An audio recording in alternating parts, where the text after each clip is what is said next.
Hello, everyone, and welcome to BibleQuest.tv. This is the Tuesday edition. I want to welcome everybody that's joining us via the Zoom app. We're glad you're able to come in from BibleQuest.tv.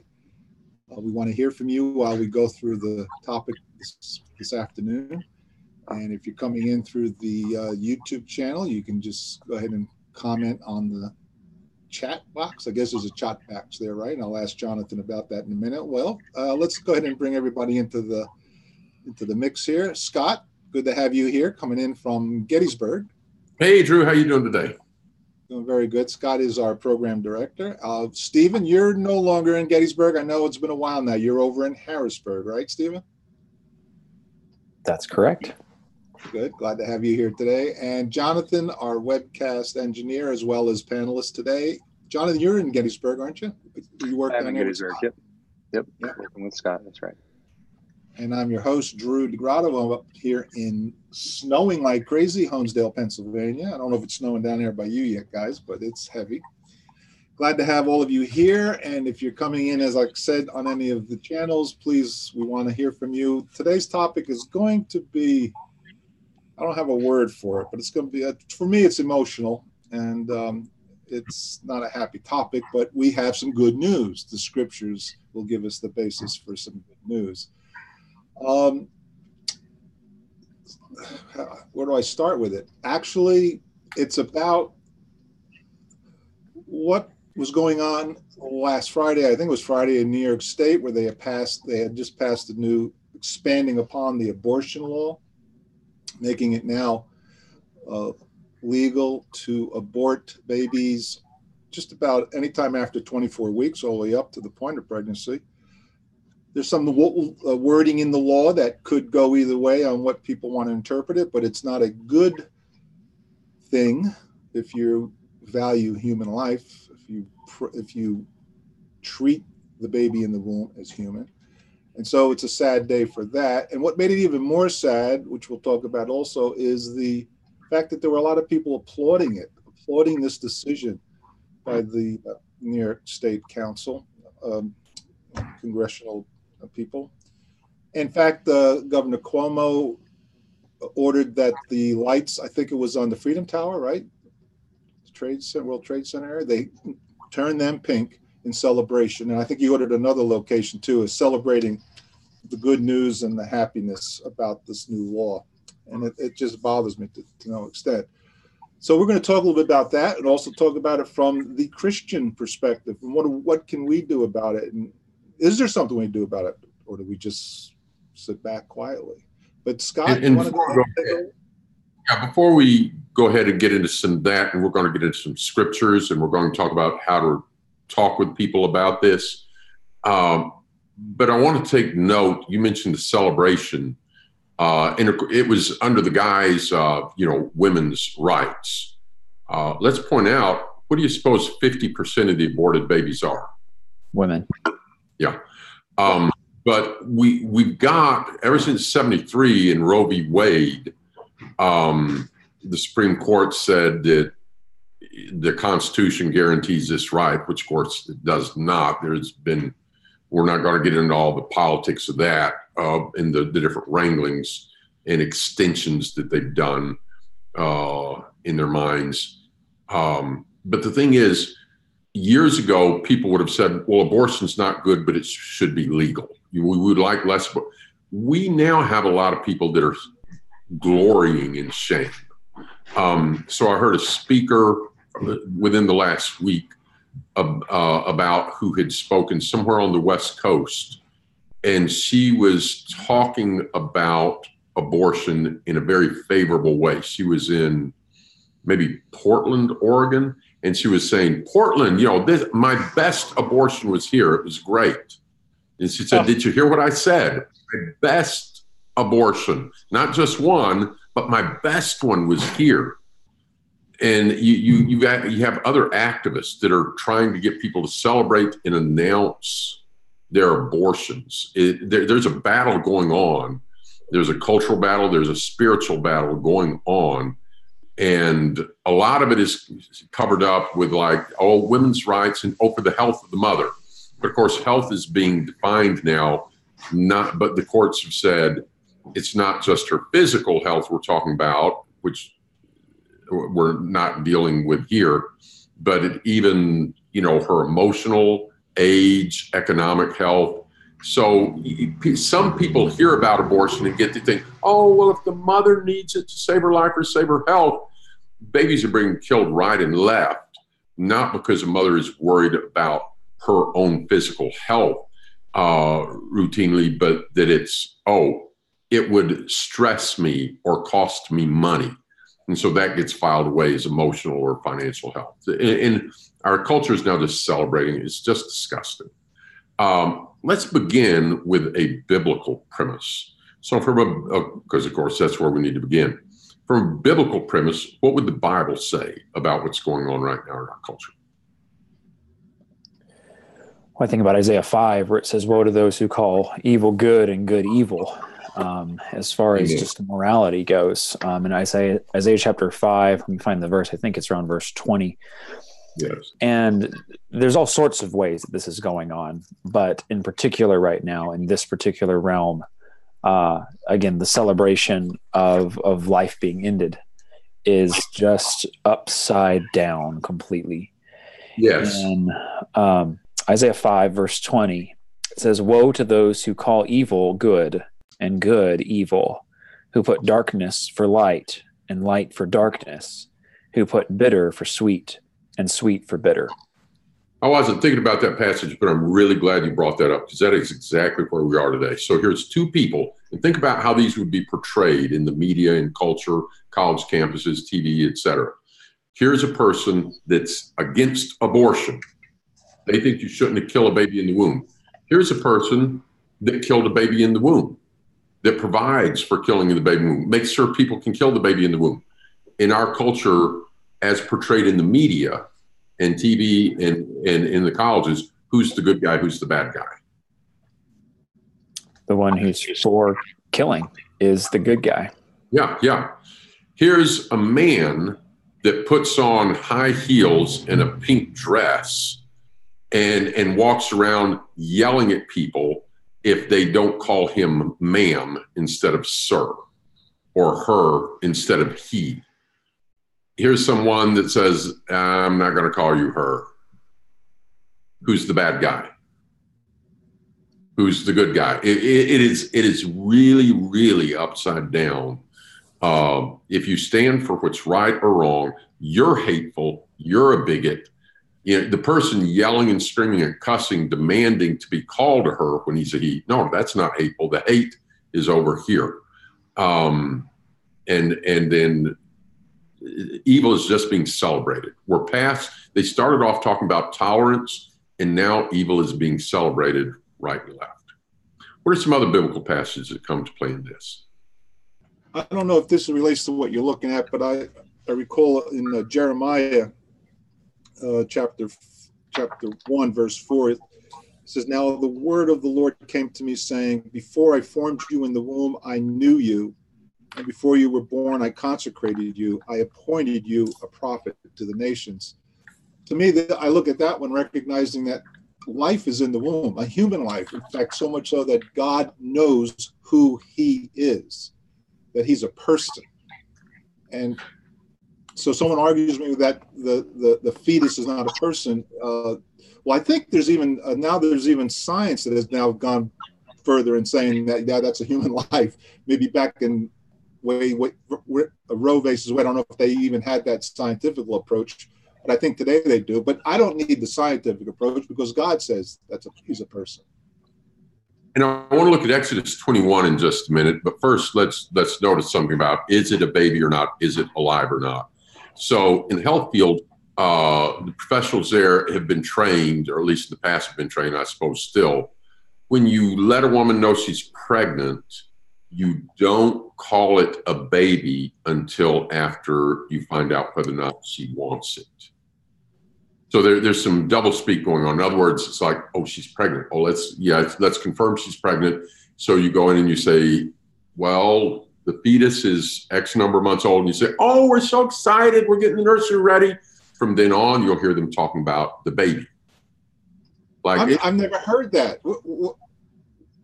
Because I never heard of that. yes, because it's like, okay, you go in, here's a pregnant woman looking forward to her birth. And how does the professional refer to the baby moving around? Does she say, oh, is the fetus kicked lately? No, Oh, right. They're saying, oh, you're feeling the baby kick now? And they'll refer to her, if they know it's a girl, oh, she's getting big. Oh, she's kind of restless today. They speak of it as a person when they know the parent wants it. But if the parent doesn't want it, they don't talk about killing the baby. They talk about removing the fetal tissue. So what's the difference? One sounds like it's alive, and the other sounds like it's just another medical procedure that you have.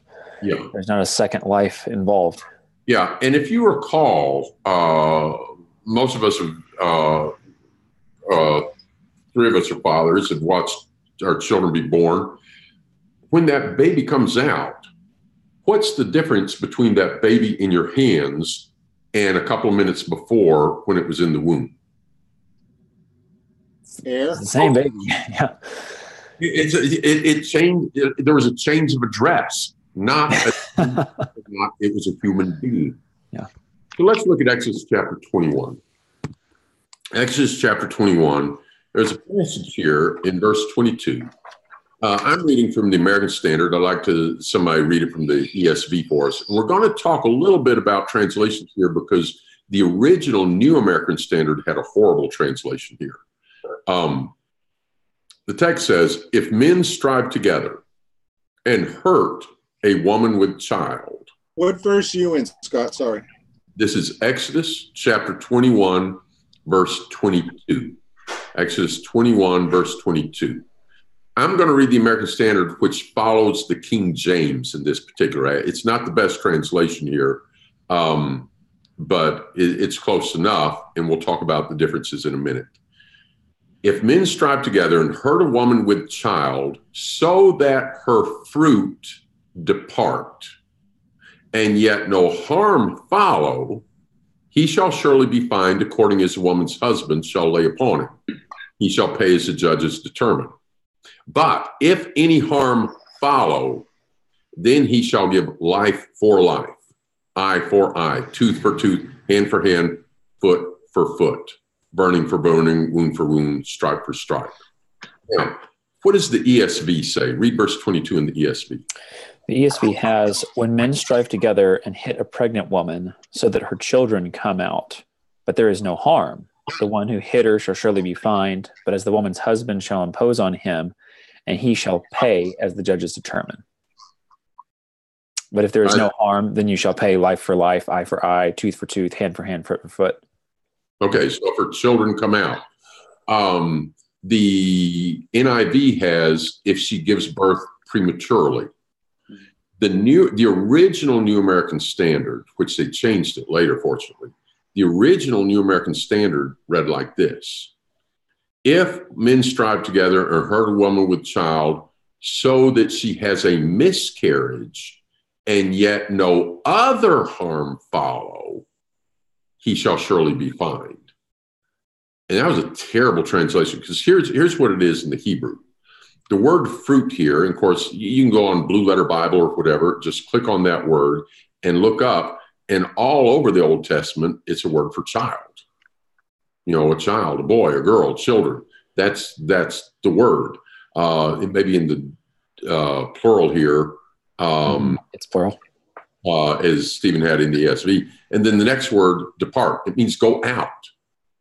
So if whoever's in the womb there comes out, the New American Standard put miscarry. That's not in the Hebrew. It's if a child come out, and they put and no other harm follow. And the word other was in italics, which of course, what does it mean when your Bible has a word in italics? It's not in the original language. Yeah, it doesn't mean emphasize that word. It means that's not in the original. We're supplying that. Now, they realized it was a bad translation. They changed it. And so now the New American Standard reads much better. And so let's just look at it logically and clearly here. There's two men and they're in a fight. They hurt a woman and they strike a pregnant woman as they're tussling about, and her baby comes out. Now, if you're the husband of that woman, okay, think of it. Here, your wife is pregnant, and you're looking forward to the birth. We're close to the time of birth, and somebody in violence knocks into her, and the baby is born prematurely. Should that fellow be in trouble? Absolutely. Yeah, and that's what the text says. He shall be fined, according as the woman's husband shall lay upon him, and he shall pay what the judges determine. Now, suppose not only does the baby come out prematurely, but the baby dies. Would you say no harm was done? A man just hits your pregnant wife in the stomach, and your baby was delivered prematurely and dead. Would you say no harm was done? No. The no harm here would apply to either the mother or the baby. If he struck her and caused a premature birth, but, thankfully, mom's okay and baby's okay, you're going to pay a fine. But if baby and mom are not okay, then you're not going to pay a fine. You're going to be punished how? Life for life. Eye for life, eye for eye, tooth for tooth. Life for life. So, according to that scripture, what is the baby in the womb? Human being. It's a child. Life. And this man who struck her gives up his life for costing that baby the baby's life. All right. So we've looked at the biblical text, and of course, then there's thou shalt not kill. And you know what? I'll throw one other thing in here. Look at Romans chapter 1. Sometimes we hear about the description of the different Greek words for love. What were some of the different Greek words for love? Agape, phileo. Phileo is what particular kind of love? Family. Brotherly love. Brotherly love. Eros, not a term used in scripture, was sexual love, from which we get the word erotic. Storge is a word not used in that form, as I recall in the New Testament, but it's a familial, natural type of love, like you would love your family. But the negative of it shows up in Romans 1. You remember that list of sins of the Gentiles? It talks about their idolatry, their sexual immorality, the homosexuality, and everything else. And then toward the end, in verse 31, there's several things that they lack. Each one is in the next. Without understanding, covenant breakers, without natural affection, unmerciful. Without natural affection, that's astorge. In other words, lacking that natural love. And there's a lot of that going around with this.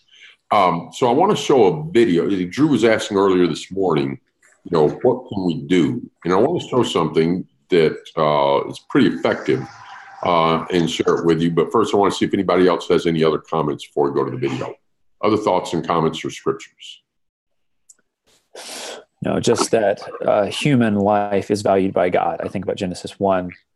We are created in God's image. We're not like animals where, an animal died. That happens.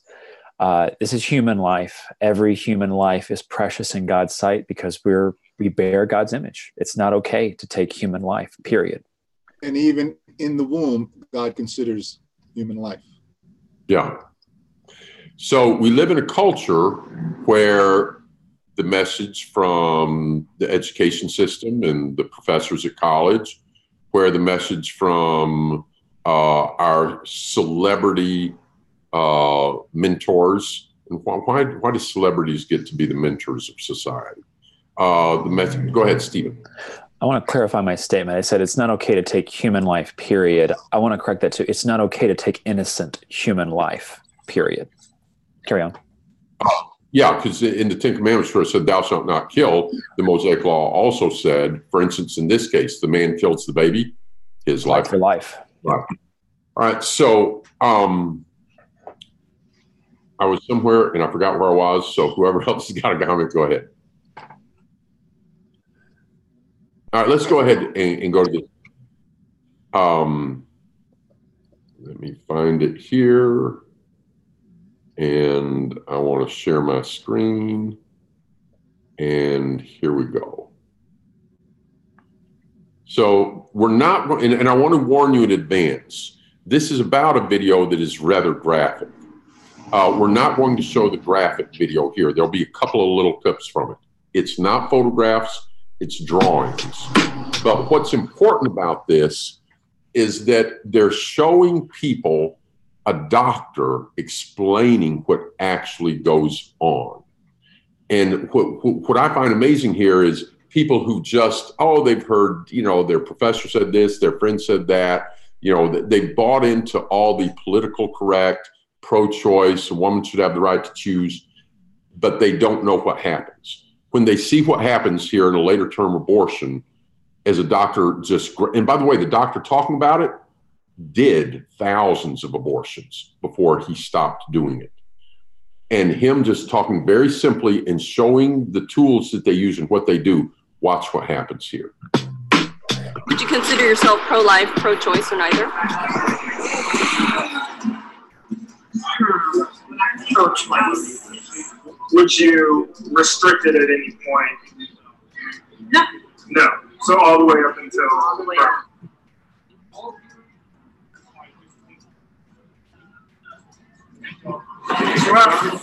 Do you think now, watching this and from what you just said, do you still support more steps of birth? No. I think the person should have a choice to have an abortion or not. Wow, it's brutal. Does it change your mind at all? I feel it is. Yeah. So abortion shouldn't be legal. It's your life, so it's your choice. And if you believe that that you don't want to have the baby, then it's your choice. So pro-choice, I guess. I didn't realize that the baby was, doing that kind of stuff at such an early stage. Does this change your mind at all about abortion? Yeah. I believe that's like murder right there when I saw. My opinion is that it should be part of the woman's right to choose whether or not to abort her baby. One word, your thoughts on what you just saw. Inhumane or heinous. Yeah. It does change my mind. Like, a lot of people just say, abortion's okay, or it should be okay. But then I feel like a lot of us we're not really aware of what's the process of it and what's actually happening. Would you consider yourself pro-life, pro-choice, or neither? I would say pro-choice, definitely. I would consider myself. That was questionable. I didn't really realize. Yeah, that's how. A little more iffy for me. I don't know either way at the time. Okay. But definitely more controversial than my initial opinion. If the women don't have the ability to be responsible for the child, it's maybe the best place for her to do the abortion. I kind of agree with her. I think it's people's freedom to choose whether they should have their children. I think it's so unhuman, and it's changed my mind about abortion. Yeah, I changed my mind completely. What are your thoughts about abortion? I'm definitely all for it if it's a choice. That changes my views. If I was pregnant, I would have to get an abortion. I don't know if it's changed my mind, but maybe it has. I don't think I would prefer an abortion, honestly. Watching these videos. Do you support aborting the child if it was in a case process? Yeah. I don't care what you're going through. Even if it says don't abort the baby. In the times that we live in, you gotta understand sometimes people have difficulty being able to raise children. I guess now my perception's changed a little bit. I sort of had this idea that first trimester everything's just kind of getting there, and second trimester baby's formed. But to see that a baby had already been formed early on is quite difficult to watch.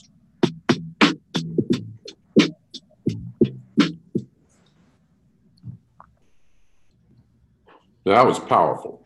And I said late term. I'm not sure it's even talking about late term abortions. I think it's talking about maybe earlier abortions. But the thing is, now this one, this is the thing I really hate. Here's Olivia Wilde, who's the actress.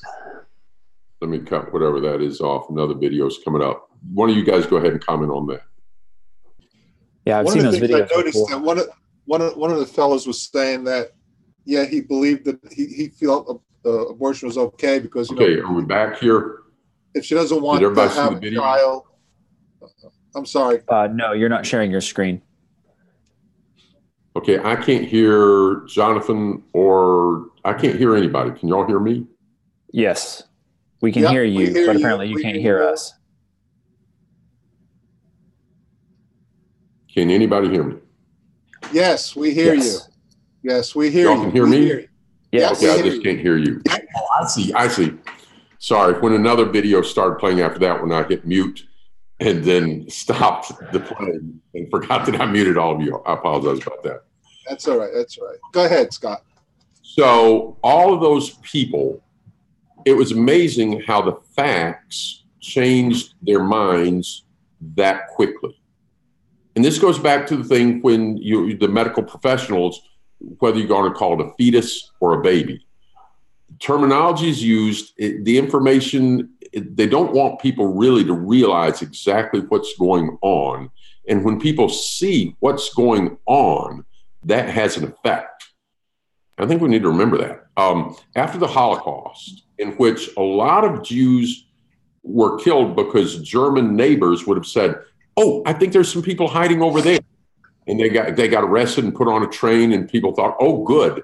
But you know what they did after the Holocaust? And then Stephen and Drew, they marched German citizens through and had them look at what happened. They need to see that. Stephen and then Drew.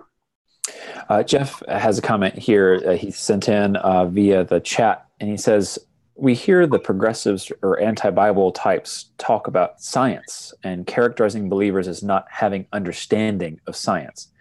And yet the video you just showed suggests the popularity of abortion is due in part to scientific ignorance. Yep. When people are exposed to the basic biological facts of abortion, even if they were pro-choice, they often end up being appalled. That suggests biological ignorance is in part behind the popularity of abortion. Yes. And that's a great point, because a lot of times people are trying to pit science and faith against each other and framing that kind of debate as, oh, these religious people are anti-science, they're ignorant. But actually, in the matter of abortion and looking at what is actually happening biologically in an abortion procedure, who's really the ignorant ones here? It's a frightening thing. It is a sobering thing, as the video you just showed proves, that when people see what's happening, what an abortion doctor does to perform that procedure is unthinkable when you really look at what's going on. Drew.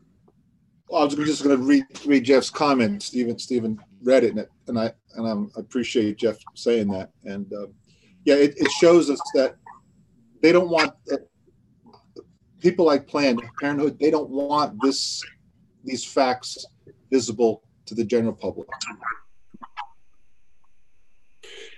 And so what they did in that video, you can do with your friend. You know, if you're talking to a friend and they are advocating, oh, I think it's the woman's right, you can pull up, I'm not talking about the video we saw, but the video that they're showing them. Was the website abortionprocedures.com? I think that's right. Pull that up. And like I said, it's not nearly as graphic as it could be because they're not using photographs. They're using drawings. Pull that up. Let them watch it. And it's like I remember one time at the fire department, they felt, y'all, I think it's woman's right too. I went home and I got some actual photographs, brought it in, and boom, it changed the guy's mind. People need to know. Stephen. Yeah, I think something that we need to acknowledge as we're going through this program is we're not denying that there are situations where it's difficult for someone to take care of a child, whether through a fault of their own or through the fault of someone else. But the point we're trying to make here is that life is sacred. Life comes from God, and it does not, no severity of situation makes it okay to choose to terminate a baby's life, to kill a baby. And if there's someone listening to this program who's considering this, I hope that you'll go and you'll watch the videos that we've recommended. But if we can help you or point you in a direction to get help, there are all kinds of resources available for people who are scared and they don't want to be taking care of a baby. There are services available for you. You do not have to have an abortion. And I'll tell you what, this is one of the things that I wanted us to pivot to. There's an organization that I'm really impressed with, sacredselections.com or .org. And what they have been doing is helping families raise money for abortions. For adoptions. Raise money for adoptions. So, because sometimes children are coming into the world not in the best circumstances, where a woman is, whatever choices have been made have led to a child coming in that she's not ready to take care of, that the father is not interested in taking care of, and different things. But that baby being put up for adoption by people who are looking forward to and wanting to love and take care of that child, beautiful things are happening. And so, like with Sacred Selections, they've been, I don't know, I think they've been around about 10 years. There've been like 250 adoptions that they've helped with, and just all these babies here and there and here and there and here and there, and wonderful families now being raised by Christian parents, and just the joy that they bring to those families, the joy that those families bring to them, the interaction with the siblings. Drew, I sent a link to you, a couple of links. One was a video with some of the families, and one was just a link to the website. But these are things people that can be, if you look at this and you think, oh, this is terrible, what can be done? One, talk to people and help people change their minds.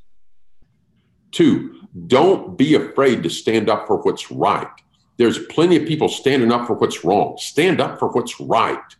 Three, there are people that instead of having abortions are letting their children be adopted. And if you can take and adopt yourself, that's a wonderful, beautiful thing. If you're not in a position to do that right now, you can help financially, like donate to Sacred Selections or something, and help another family be able to meet all the legal expenses to get that child adopted and give that child a loving home. There's so much that can be done like that, Drew. Yeah, I just posted in the chat for all the attendees as well, the link to sacredselections.org. Jonathan, if you don't mind posting that to the YouTube channel, and we'll make other, on a Facebook pages, we'll go ahead and post out that link. There's also that link with the video that you had talked about, Scott. I'll post that on our... Could you put up that form too also? The first column there, Mike Sullivan, great guy. I've enjoyed being with him over in Indiana, and it's just a beautiful thing. And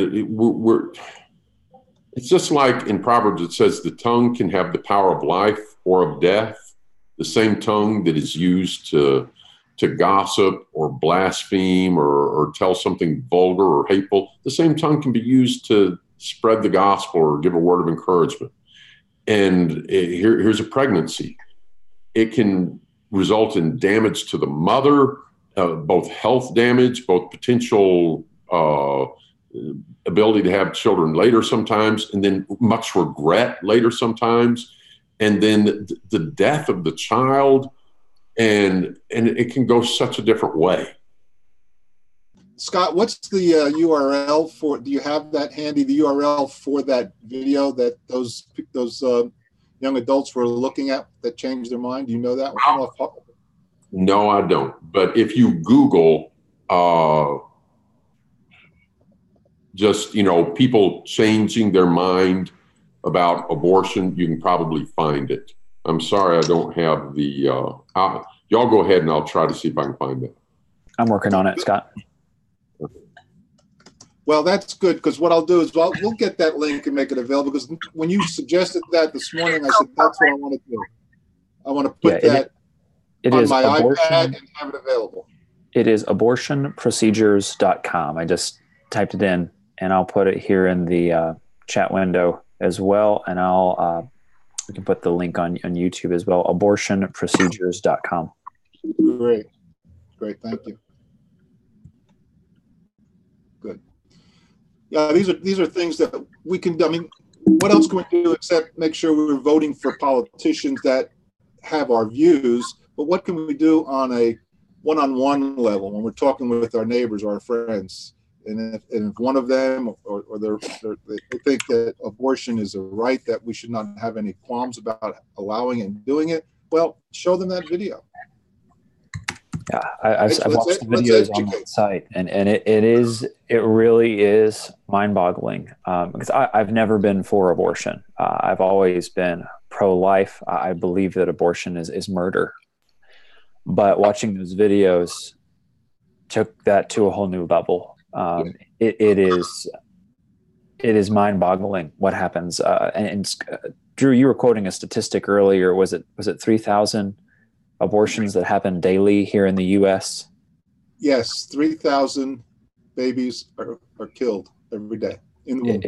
It is just unreal. And you think about the outrage, and rightfully so, over the school shootings when children are killed. It is a moving thing.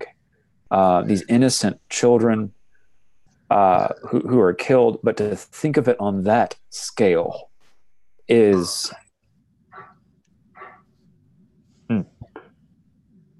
it's hard to fathom. And so we want to be doing, like Scott mentioned earlier, to stand up for what's right, to be a voice in whatever ways that we can for the unborn, those who do not have a voice and cannot cry out, defend themselves. That's one of the consistent principles we find in Scripture, is the Lord is pleased with those who stand up for the hurting, for the defenseless, the widow, the orphan, and in this case, the unborn. And it's in the chat window here, Drew. I know you'll know how to get it available to the audience, because I don't think they see the chat window. But we've got 3 links there now in the chat window. One is to sacredselections.org. I would highly recommend them. And then another is the video, not the one we showed, but the video those people were watching. And that's what I would recommend you show to your friends. And my commendation to the doctor that did that. He was an abortionist. He performed thousands of abortions. And in one day, as he's putting the pieces back together, he decided to stop. And he made this video. And like I said, you could make it, you could sensationalize it more. And he just very flatly, very calmly shows what you do, shows the tools that they use, explains what the tools do. And by the end, you see the reaction that people have. And you could have made it much more graphic with photographs. You could have made it much more extreme with a lot of adjectives. He delivers it very clearly, and it's just chilling. So that's up there. And then also I'll put the link to the video that we did play where you see people changing their mind. That's not the thing to show to people necessarily. Show them the other one, although they might find some encouragement as they get to changing their mind to realize, wow, a lot of other people do too. You know, if you've got a heart, you know, you should see that and it should move you. Yeah, let me just plug the BibleQuest.tv website again, because the links that we're talking about are on the chat in the app from Zoom that you do and you get from BibleQuest.tv. But we will make these links available on our Facebook pages and also on our YouTube channel, where we are also broadcasting this. And those of you that are watching this or listening to this as a podcast, go to BibleQuest.tv for more information. And you can contact us also at any time about this topic, about any topic. But we would encourage you to follow up with these links and use these tools to help spread. And the name of the video Go ahead. Sorry, Drew. That's right. Over there. And the name of the video, I look back to see the video that we did show, and it was Watch Their Minds Change on Abortion. And it's from Live Action about 3 years ago. One of the other things that we need to be doing with this, as far as we just talk about practical things, is we need to be praying. We need to be going to God, asking for wisdom when we have opportunity to talk to someone who may be thinking about an abortion, or who thinks it's okay to take opportunity as the occasion may present, to show them those videos, to talk with them about life. And you don't have to agree on everything politically to agree that a baby is alive and it should not be killed. Yes. This is not a political question. This is a moral question. And I think that's something important as we talk with people is this is always framed as a red versus blue issue or a political thing. This is not a political question. It's talked about in politics, but the question of, is it right? Is it wrong? And we need to distinguish between those things, that whatever your other political views may be, this is a moral question.